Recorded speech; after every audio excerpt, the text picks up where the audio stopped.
putting the machinations to the side, we have two huge games in the context of the World Cup and of this fabulous competition, and they're just big games from the point of view of just enjoying great games, because they are going to be peaches, the pair of them. We're starting in Bucharest as Romania host Georgia in that Arc de Triomphe Stadium. That's going to be Saturday, this coming Saturday. It's going to be kicking off at 3:30 GMT or 5:30 PM local time. Still not a huge fan of it clashing with the Six Nations, but be that as it may, you can get it online on the Rugby Europe and watch it after the fact. Not a huge fan of the fact that they seem to put the score up. Yes, I don't know who as does you that. try and Actually, stream I'm just that. that's a bone to pick, because I have had to watch these games back post things, and I have had them spoiled, and I don't understand. You go live with the live stream anyway. You have to go back retroactively to edit it to include the scoreline. Just don't. Don't do that. If you watch it delayed and click on it before the video even starts, the final score pops up in the middle of the screen in an unavoidable way. They definitely shouldn't do. But be that as it may, Romania will be hosting Georgia in a huge game. This is the Rugby Europe El Classico, if you would. This is the game that almost, if not always, decides who wins this competition. The Oaks and the Lelos. Last year it was won in Tbilisi by the Georgians, who have dominated this fixture in recent years, 28-17. They won it last year. Very similar result to a lot of what's happening. Just the 1 point separating these two sides between second and third on the 2022 table, obviously with the Russian results to come in. But that's Georgia having only played the two games, so a game in hand in that regard. But they are currently in third going into that, with Romania obviously in second. Another good bit of colour is actually that Georgia will hold its 250th test game. Test match ever. So that's a big one for them, away from home obviously, and against the old rivals. So possibly some niggle in this one, but it should be good to see some fans, both travelling and home fans, in that Arc de Triomphe, which is a lovely stadium, and these two great sides to go at it once more. Absolutely. But we're going to start just by looking at it from the point of view of each team, and we're going to start obviously with the hosts, that is Romania. A win here for the Oaks would change the game entirely and put them in a great position to really attack that Europe 2 spot, especially with Spain still having to play Georgia. It would also put them this weekend. It would also put them in a great spot to potentially go ahead and win this competition, despite that bruising result that they took against the Spanish last week. They have been a bit confident with it. They've been bullish in terms of their pre-match. They've been talking up a big game, Andy Robinson and his troops, and yet they have to bounce back after that tough week last week. As far as the squads are concerned, they've added a couple of players to their tight five stocks. Antonescu, who was a bit of a penalty machine last week, he's gone actually from the whole squad. Towers as well. So actually they've added Anthony Ursashi, who's come back out of international retirement, the veteran 37-year-old Lucid. And they've actually also added a fella called George Gagion, who switched nationality from Moldova. Interesting. Which has some quality to it, the Moldovans. Their union has been in a terrible state, but they actually have had some players who've mixed in decent European leagues. And actually, prior to their disbandment, Russia were kind of plundering them, and Romania have plundered them a little bit as well, in terms of that new switch eligibility rule. No, indeed. So that's a good, viable option for a lot of those kinds of players to get into teams like this. I dare say as well that Rupanu will come back in at scrum half for Suragiu, who had a tough game. He did struggle in that last outing, and they definitely need a bit of pace off the base to get those forward runners and those dynamic centres on the ball as well. Like that, Vavasa and Tamani probably had their toughest test last week, and they were shocked a bit by what Jimeno and the like were bringing against them. But they still fired back, like 2 tries for Vavasa himself. Like, they have quality with that whip ball in hand, so they've quality all over. It just takes them. It seems to take them a while to warm to the task of games. And there's no doubt that last week they just started too slowly. They did. It was just way too slowly. It wasn't. You couldn't even individually highlight anyone. It was just slower across the board than what Spain were bringing. Their first few offensive sets were a cold drop from Tamani, a cold drop from Vavasa off first phase, and then the next one was a first phase hit up from which they box kicked very slowly without thinking of doing anything else. And before they knew it, they were out of the game against Spain. They can't afford that, because Georgia have bolstered their offense themselves, and they'll be bullish about putting the Romanians to task from minute one. So you got to think arriving to the pitch for this one isn't going to be an issue as much. It's probably one, and it seems to have been one that's been in their thoughts and in their kind of messaging to the team throughout the whole tournament. It looks like one they've been eyeballing for quite a while to try and give these Georgians a proper rattle this time on home turf. Yeah, no question. I do think it's a fair criticism of Andy Robinson's side that their offence, while much more effective than it used to be from sheer quality of personnel, like the likes of Melinte even and the two wingers, Nutu as well, who's been in and out, and even Simoniescu who had that flying finish last week, along with the two big boys in the centre. Like, they've real quality, they've guys who can execute plays. Their offense is probably lacking a little in sophistication. Somewhat. It's quite young. It's quite a young offense. They're new personnel in there. Like at the start of last season, it was still the old man Vlaiku at 10 and kicking threes from everywhere. Like it's quite new. No question. And you look at the Jimeno intercept try that they took. Like, when you freeze frame that and watch what they were doing off that scrum, it was the three. It was play. Tamani and Vavasa all running very flat, attacking a very narrow portion of space, and Play had an option to hit a short ball to Tamani or a slightly less short ball to Vavasa, and Jimeno they chose short ball to Jimeno instead. Well, indeed, Jimeno picked the line between the two of them and ended up picking off the ball and scoring. That's not good enough. When you've got explosive operators like these guys, you've got to be working them into a space a little bit better than that. Sure. It can't just be these hit-ups and these kind of straightforward plays where you're going round the corner. Against the Georgians, that's not going to cut it. You're going to want to try and create good little designs to get one-on-one matchups and try and occupy and overload guys like Sharakadze on the other side, who are such key men in their defensive system that if you can occupy him and then fold quickly with quick ball, then you'll find the kind of space that those guys have shown the ability to cut good lines and do damage. Vavasa has been like their explosive offensive operator, but if you look at some of the plays he's produced, it's just been a case of him getting like a one out ball, sitting a guy down, handing off another, and then he's away. Like, if you can work him into some space, you're going to be way more effective. Indeed, that's true.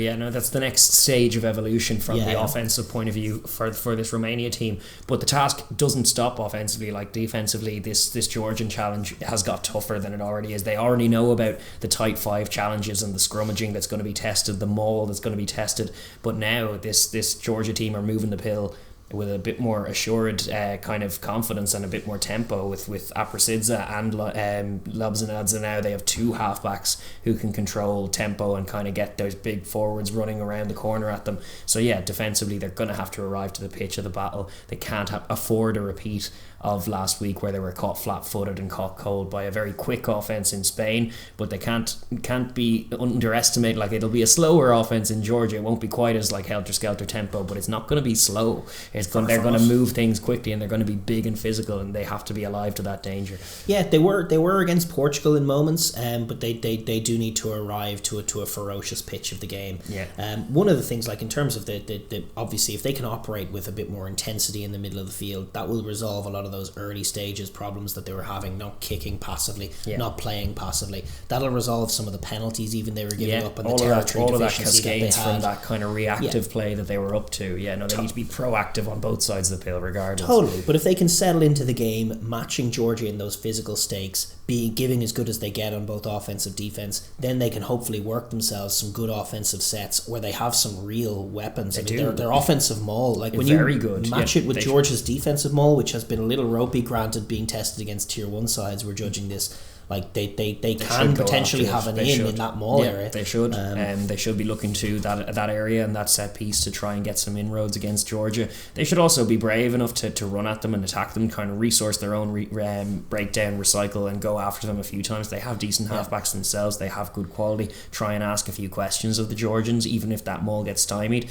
But don't be afraid to go to the corner even early on and take the game to them. Try and get the crowd involved in that way. Get that Arc de Triomphe crowd singing, and we're getting raucous, because you know that they're all going to be up for that. It's Georgia who are in town. It's the big guns. You want to try and arrive to the pitch and kind of put them on the back foot immediately, have them be the ones who are taking a back step or shocked at how intense and how ferocious the Oaks are being in this one. That's where the likes of these back row guys, Daragh, Sayer, Gorin, McAvee the captain, they've been good so far this year in moments. They have to be way better, because the Georgian back row that's coming at them this week, it's the biggest test of the year for all of them, and the tight head, as is always the case for any tight head who isn't Georgian in this tournament. Biggest test of the year, Georgia.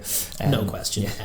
Narrowly Nariashvili, who they go for this week. It is a case of pick your poison, but he has been particularly monstrous in this tournament at the scrum time. Yeah. But their back row that's going to face them this week is going to be extremely tough to deal with. Yeah.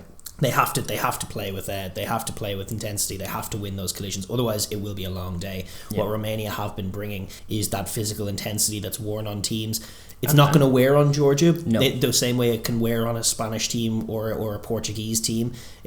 Georgia will be there in those physical battles for the full 80. But if they can match them, if they can use that physicality that has bullied those Iberian sides to match Georgia, then they can make a game of it and hopefully develop more on offense and have some width on defense as well. Because Vajavasa got opened up a few times. They are going to have to keep their spacing. Georgia will want to go wide.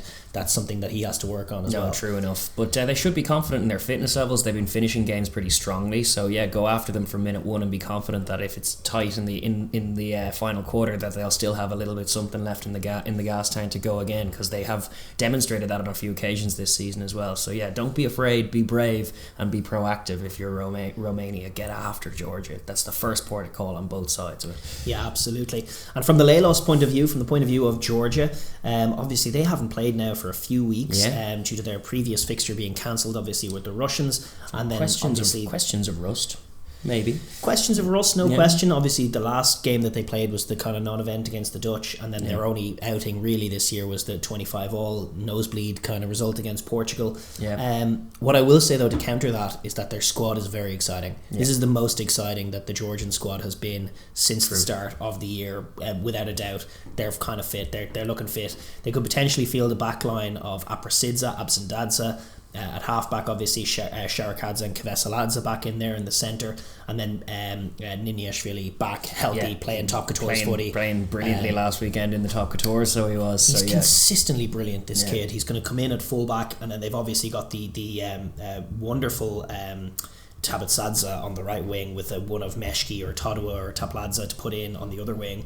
And, genuine danger. And burying the lead here as well, because guess who's back? Saganadze's in the squad this week. That's just different gravy. Useful unit, because Jalagonia's been doing a good job for them and stuff, but getting a unit like that back. They could have Jalagonia, Becker Gregadze and Saganadze in the one back row. They also got Tsutskaridze. Maybe you could say that Gregadze and Jalagonia are both natural eights, so one or the other of them starts. And then have some bench impact as possible. Those are four explosive, dynamic, quick, powerful operators that are much better than, to be honest with you, than the back rows that played against Portugal. I actually don't think any of them.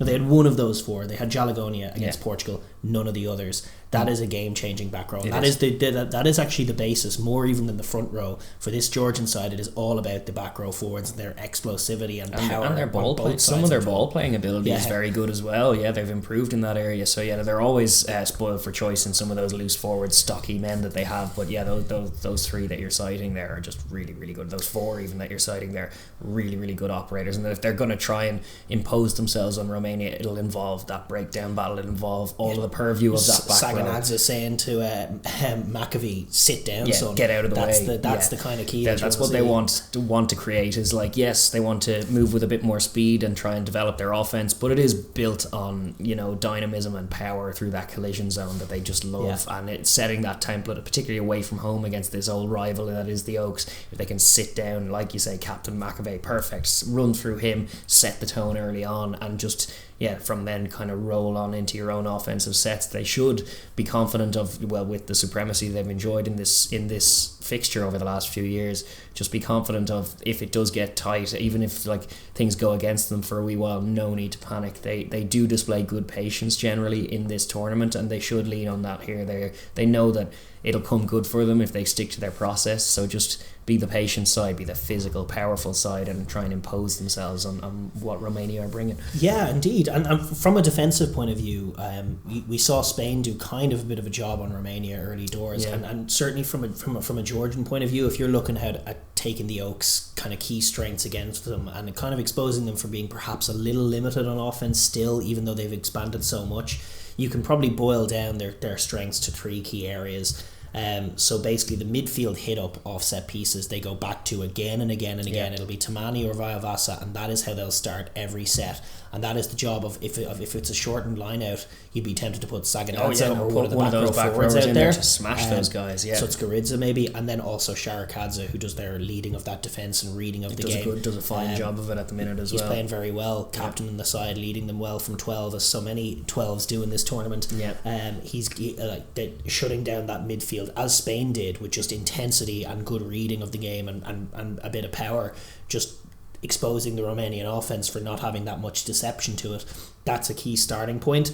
Then obviously the other two areas that Romania have been able to exploit to make hay: the maul, first of all. Obviously defensive maul, big task, because sometimes those locks are found wanting a little bit on the defensive end. And you'd wonder whether like Jalagonia or someone like that might be better placed to play that kind of defensive maul pivot position where you're the guy who's angling to get the ball carrier a little more, rather than one of the more stocky locks that they have in there, and they should just focus on getting kind of a cohesive defensive drive with Jalagonia or someone in that position. You definitely need someone doing that, but it is a truth of not just this tournament but tier 2 tournaments in general, that defensive mauls just don't come as easy as offensive mauls, and all sides tend to have a good offensive maul, and part of Georgia's plan will be to get their own maul rolling, and that's fine, but stopping the Romanian maul, because it is such a crucial in for them, and it is just a little bit of respite for their forwards that they do like to go to. So if you can take that away from them and deprive them that at home, it'll go a long way towards deciding the contest. And then the third area that Romania have been able to exploit that they haven't been stopped doing yet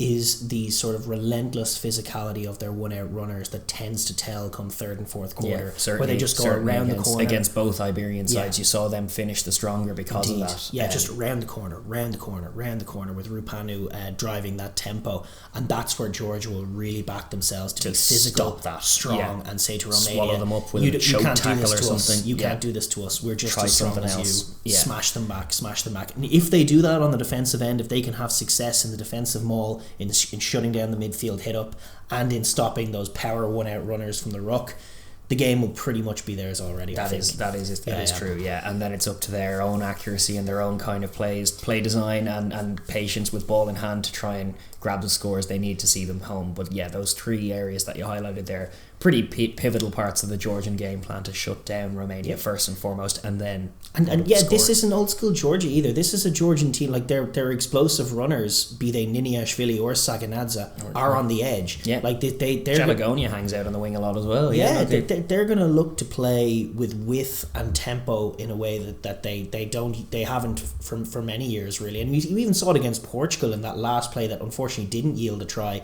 where they might have just stopped and gone down the middle and tried to score that way, like Romania probably would have, and they might have won the game there in that last play if they'd done that. But so determined are they to play with speed that they went down the wing and made a line break on the right hand side, then flashed it across to the left hand side, then flashed it back to the right hand side, and it was only a desperation play from, I believe it was one of the Portuguese wingers, might have been Storti. No, it was Marta made a great defensive play to hold on to the draw for Portugal. As it was in that instance, they should have probably kept it tight and found the win that way. But against Romania, I think that offense has all kinds of potential. And if they can get Niniashvili back in the fold now, that changes the dynamic of their wide game. Even if it was a bit naive in that instance, it's less so when you have Niniashvili out there, because he might make something happen. Very true. And trusting Aprasidze initially and the halfback to kind of set the tempo, but also Tato at 10 is a key difference maker in this tournament for them. Is just the quality of that guy at 10. Like he reads the game very well. Very, very good. His kicking game is very, very good. If they can turn those big Georgian forwards, or no, those big Romanian forwards with some good kicks, kind of catch them discombobulated in the backfield and then put the squeeze on that way as well. It'll just slowly but surely making those heads drop, because the confidence is only based on evidence, and Georgia have all the confidence to mine in this one. They've been successful for so many years. With all that said, how do you see this one going? Yeah, it's a tough one actually, to be honest. I'm not sure what to expect from Georgia now that we haven't seen them in a few weeks, and then the last time was the Holland game as well. But I do suspect they will have too much for Romania. But I'm hoping that we see some good hustle from Romania too, and maybe a couple of good tries. To be honest, I'm anticipating a good game here, but I think Georgia will just prove the slightly further down the road in terms of both sides are developing. But Georgia are a little further down. I would imagine. I think they'll grab a few nice tries to see them home. Yeah, I think I agree. Obviously, I'm banking on Saganadze being back. He hasn't featured yet for Lyon. He was picked in the squad, and I believe Maisashvili was saying, like, I hope he's good and ready to play. Yeah. But they did name him in the squad. If he's in there, I think, and if he's anywhere like his best, that's just a difference maker. But even the return of Beka Gorgadze since that, and Tutskaridze since that Portugal game, like, I was doubting them in that Portugal game because they were a little light on their best players, and they were playing a few guys who hadn't even been capped, like the guy on the bench who was covering the back row hadn't even been capped. Like, this is different gravy. These guys, this back row that they can pick now that's back in the squad is very, very good and actually better than any of the other back rows in the competition. I think and very comfortably. Considering if the games are tight, it'll be decided by things like breakdown, supremacy, and just the contacts, the sheer explosive contacts out of them. Add to that Niniashvili, add to that how impressed I am by the offense. I think that Georgia have too much for Romania. I still think they're the best team in this competition. I think they're going to show it here. Yeah, I would agree with that. But that's who we got. We're back in Georgia. You don't tend to get far backing anyone other than Georgia in this game, but who do you got? Let us know in the comments down below. Where are you watching it from? Are you in Bucharest or are you Tbilisi? Any of that, just drop it down below in the comments. Absolutely.